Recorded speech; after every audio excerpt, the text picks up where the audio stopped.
dire un mot là-dessus, sur ces bunkers souterrains, parce qu'il y a quand même une nouveauté.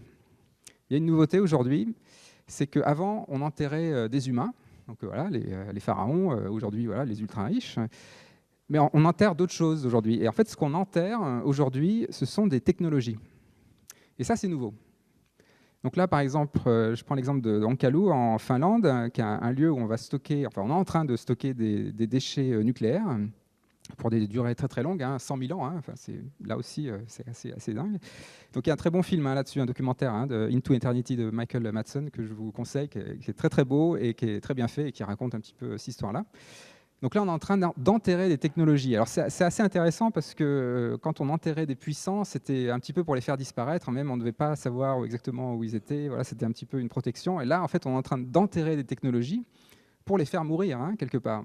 Donc on est en train de faire des cadavres technologiques. Ça aussi, c'est quand même une inversion assez incroyable. On est en train de transformer des humains en technologie cadavres. Alors ça appelle le mot sarcophage. Le sarcophage. C'est quoi un sarcophage? Sarcophage, ça veut dire celui qui mange la chair. C'est ça, phage, sarco, voilà, ça mange la chair. Donc voilà, bon, là, le sarcophage de Notre-Dame identifié récemment. Là, donc le sarcophage, c'est une boîte qui digère la chair. Et ben, quand on a mis une boîte sur Tchernobyl, on a aussi appelé ça un sarcophage. Mais moi, j'appellerais ça plutôt un technophage.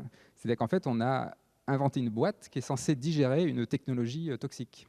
Donc vous voyez un petit peu c'est assez intéressant quand même. C'est que le discours technocritique, en fait, il vient aussi de Vinci, finalement, qui construit ce sarcophage, ce qui est assez quand même